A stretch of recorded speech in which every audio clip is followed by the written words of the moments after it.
श्री दुर्गा आपदुद्धार स्तोत्रम्। नमस्ते शरण्ये शिवे सानुकंपे, नमस्ते जगद्व्यापिके विश्वरूपे, नमस्ते जगद्वन्द्य पादारविन्दे, नमस्ते जगत्तारिणि त्राहि दुर्गे, नमस्ते जगच्चिन्त्यमानस्वरूपे, नमस्ते महायोगिनि ज्ञानरूपे, नमस्ते नमस्ते सदानन्दरूपे, नमस्ते जगत्तारिणि त्राहि दुर्गे।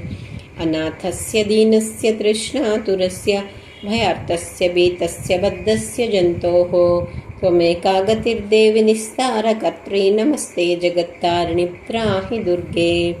अरण्ये रणे दारुणे शत्रुमध्ये नले सागरे प्रान्तरे राजगेहे त्वमेका गतिर्देवि निस्तारनौका, नमस्ते जगत्तारिणि त्राहि दुर्गे। अपारे महादुस्तरेत्यन्तघोरे विपत्सागरे मज्जतां देहभाजां त्वमेका गतिर्देवि निस्तारहेतुर्नमस्ते जगत्तारिणि त्राहि दुर्गे। नमश्चण्डिके चण्डदुर्दण्डलीला समुत्खण्डिता खण्डिता शेषशत्रोः त्वमेका गतिर्देवि निस्तारबीजं, नमस्ते जगत्तारिणि त्राहि दुर्गे।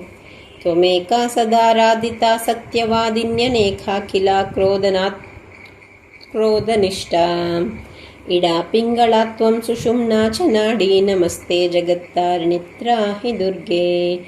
नमो देवि दुर्गे शिवे भीमनादे सदा सर्वसिद्धिप्रदातृस्वरूपे, विभूतिः शची कालरात्रि सति त्वं, नमस्ते जगत्तारिणि त्राहि दुर्गे।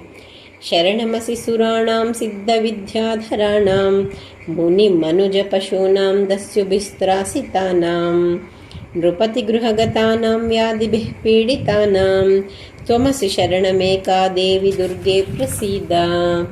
इदं स्तोत्रं मया प्रोक्तमापदुद्धारहेतुकं, त्रिसन्ध्यमेकसन्ध्यं वा पठेन्नाद्घोरसङ्कटात् मुच्यते नात्र सन्देहो भुवि स्वर्गे रसातले।